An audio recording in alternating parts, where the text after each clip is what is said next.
नमस्कार. प्राध्यापक बीजी मांगले, जागर टाइम्स मध्ये आपल्या सर्वांचं स्वागत आहे. मित्रो, विषय बघा. विधानसभेला सामोरं जात असताना जरांगे पाटलांच्या भोवती आणि मराठा आरक्षणाच्या भोवती एक प्रकारचं चक्रव्यूह आवळला जातोय की काय, अशा पद्धतीची शंका यायला लागली.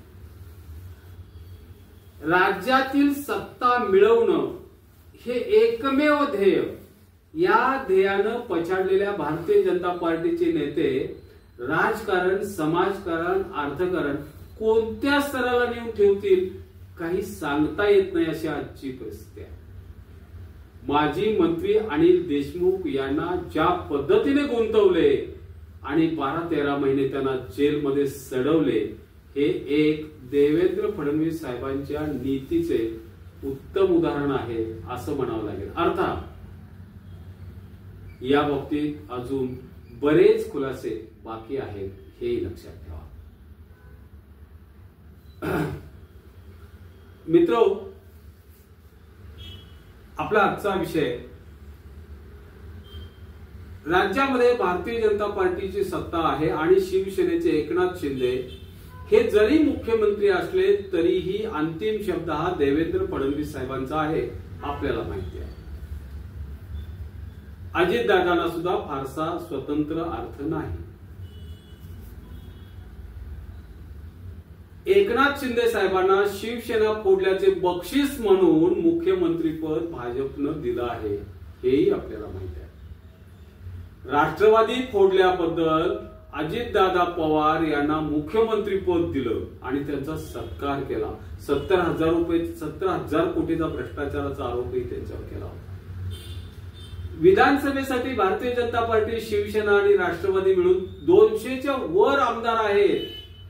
असं असलं तरी भारतीय जनता पार्टी व त्या बाबतीत राज्यातील जनता अनेक कारणाने त्यांच्यावर नाराज आहे.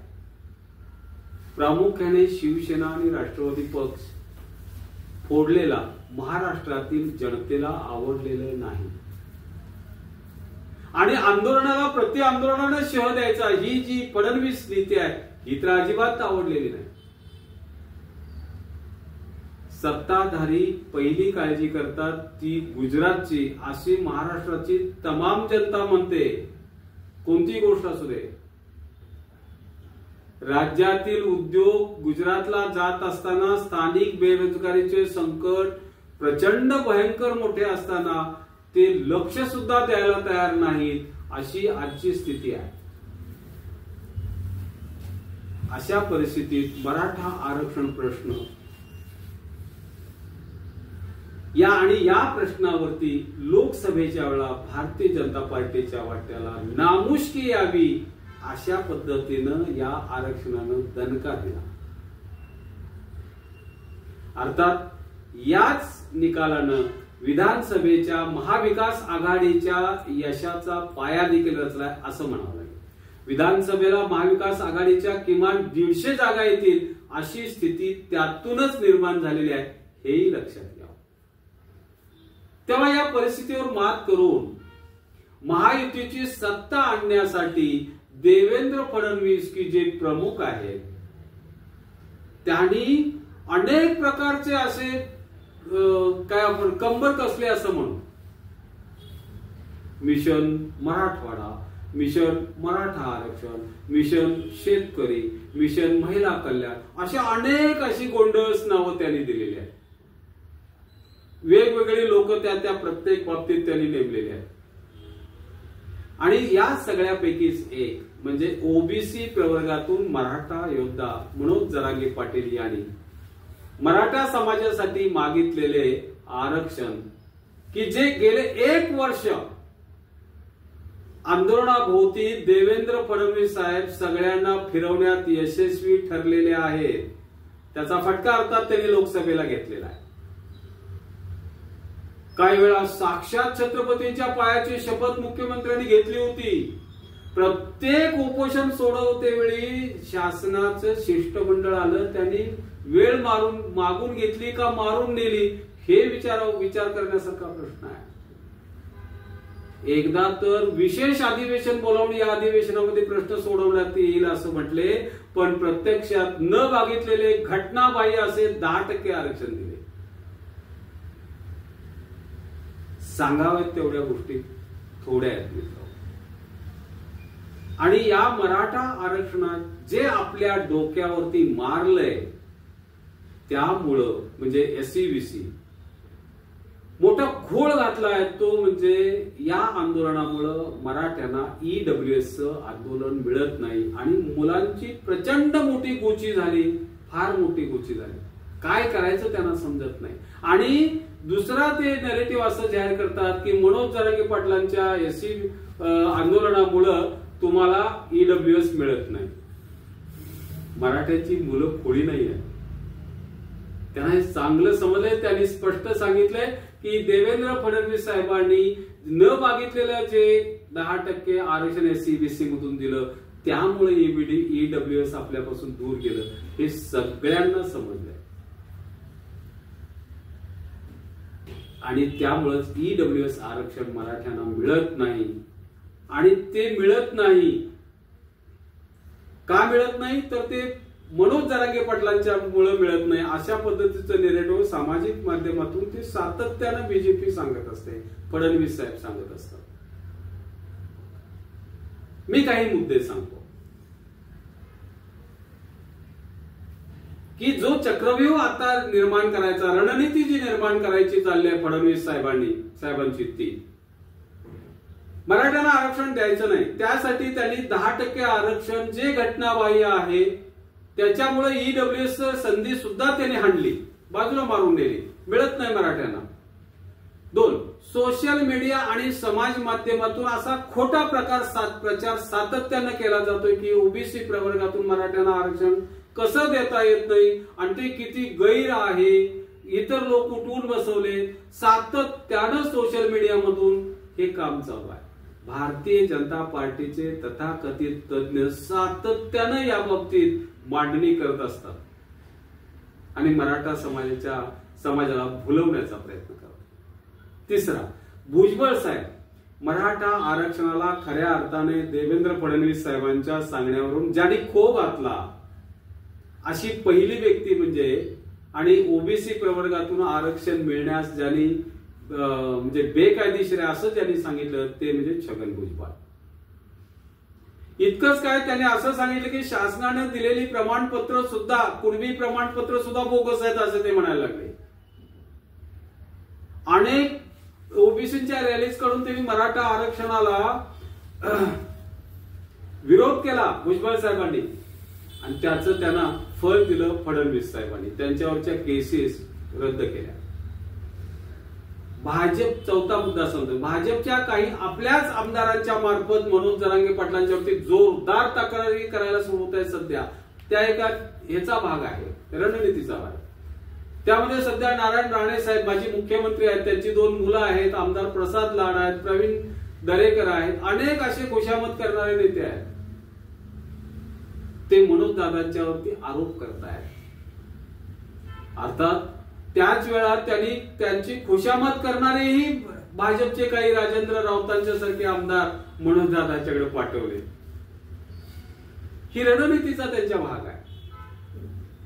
5वा मुद्दा सांगतो, पोलीस आणि तपास यंत्रणांचा वापर.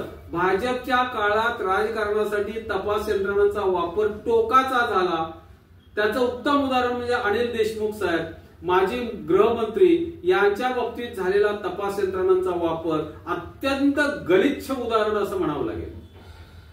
ज्या परमबीर साहेबांनी म्हणजे तत्कालीन आयुक्त, पोलीस आयुक्त यांनी अनिल देशमुखांची 100 कोटीचा दावा दाखल केला आणि शेवटी कोर्टात असं ऍफिडेव्हिट सादर केलं की मी असं म्हणू शकत नाही, मला ही ऐकीव बातमीवरून मी 100 कोटीचा आरोप केला होता असं ते सांगितलं.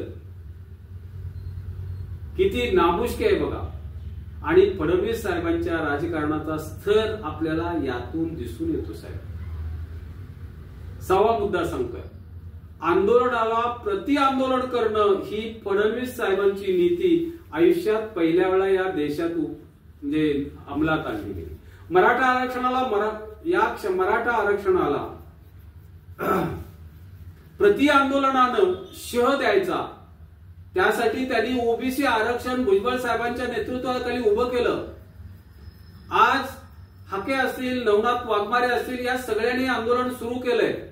प्रकाश आंबेडकर साहेबांनी स्वतंत्र ओबीसीच्या आरक्षणाला पाठिंबा म्हणून आरक्षण सुरू केलंय, आरक्षणासाठी मदत म्हणून सुरू केलंय. आंदोलनाला प्रति आंदोलनाने शह द्यायचं ही नीती फडणवीस साहेबांची. 7वा मुद्दा सांगतोय मनसे राजकारण. राज ठाकरे साहेब सुरुवातीला अंतरवाली सराटीमध्ये मनोज जरांगे पाटलांना पाठिंबाला द्यायला आलेले होते साहेब, पण आता ते म्हणू लागलेले आहेत महाराष्ट्राला आरक्षणाची गरजच नाही. काय नेमका विचार आहे राज ठाकरे साहेबांचा? हे काय समाजाच्या बुद्धी बाहेरचं आहे? असं कसं ते म्हणू शकतात? त्याच्यावर किती कडक टीका प्रकाश आंबेडकर साहेबांनी केली बघा.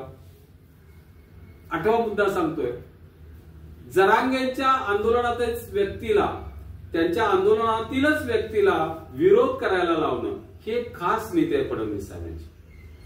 मनोज जरांगे पाटील दादांच्या पाठीशी असणारे लोक गेल्या वर्षभरात मराठा आरक्षणाच्या विरोधात त्यांना जाणीवपूर्वक विरोध करतात. काही जण मनोज जरांगे पाटलांना विरोध करतात, तर काही आरक्षणाला विरोध करतात. हे सगळे देवेंद्र फडणवीस साहेब पुरस्कृत आहेत असं जरांगे पाटलांनी जाहीरपणे जाहीर करून टाकलंय. थोडक्यात काय, मराठ्यांना आरक्षण द्यायचे नाही आणि ते न देताही बीजेपीची सत्ता राज्यात आणायची, अशा पद्धतीची रणनीती देवेंद्र फडणवीस साहेबांनी आखलेली आहे. हा त्यांचा विचार आहे. सत्यात येईल नाही ना, पण त्यांनी ठरवलंय. याची चुणूक लोकसभेला त्यांनी बघितलेली आहे. मनोजदादा जरांगे पाटलांनी न सांगता देखील मराठा मतांचं ध्रुवीकरण अशा काही पद्धतीनं झालं की त्यांनी भारतीय जनता पार्टीला चांगलाच धडा शिकवला. नाममात्र 17 जागा आल्या. आता तर उघडपणे मनोज जरांगे पाटील सांगतायत की भारतीय जनता पार्टीला विरोध हा ठरलेला आहे. निर्णय काय घेतील माहित नाही. देवेंद्र फडणवीस साहेबांना धडा शिकवायचा आहे ह्याच ते निश्चित सांगतायत. अर्थात 288 जागा लढवतील का 288 जागा पाडतील याविषयीचे स्पष्टीकरण 29 तारखेला निर्णय त्या दिवशी होणार आहे. आपल्या मराठ्यांची एकी अखंड आहे, ती अधिकाधिक घट्ट होत चाललेली आहे. फडणवीस साहेब कितीही प्रयत्न करू दे, विस्कळीत होत नाही हे निश्चित आहे. तमाम समाजाची अशी इच्छा आहे की मनोजदादांनी मराठा समाजाचेच माणसं उभा करावीत आणि मराठा समाजाची सत्ता ही राज्यात आणावी. अर्थात तो राजकीय डावपेचाचा भाग आहे. परिस्थितीनुसार निर्णय घेतला जाईल, पण दिलेला उमेदवार मीच तो उमेदवार आहे असं समजून प्रत्येक मराठा मनोजदादांच्या पाठीशी ठामपणे उभे राहील आणि उमेदवार निवडून आणतील मराठा, यात मला शंका वाटत नाही. अर्थात राजकीय डावपेचातून मनोजदादा जो निर्णय घेतील तो निर्णय तमाम मराठ्यांना मान्य आहे आणि असेल.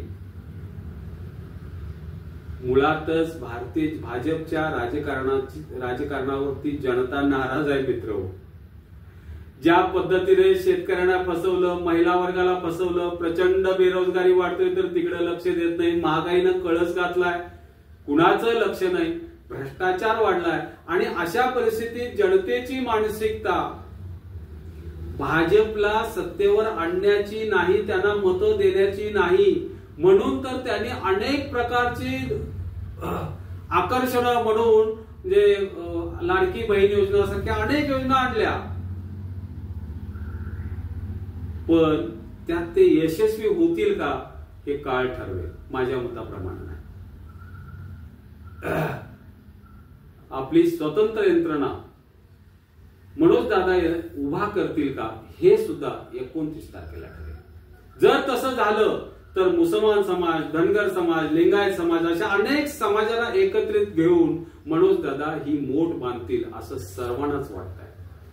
त्यावेळेला जो उमेदवार असेल तो कोणत्या जातीचा नसेल, तो मनोजदादा जरांगे पाटलांचा असेल आणि त्याला निवडून देणं हे प्रत्येक मराठा म्हणेल की ते माझं प्रथम कर्तव्य आहे. आदेशाची वाट पाहत आहे. प्रत्येकाला तो आदेश मान्य आहे अशी स्थिती आहे. पाहूयात 29 तारखेला काय होतंय.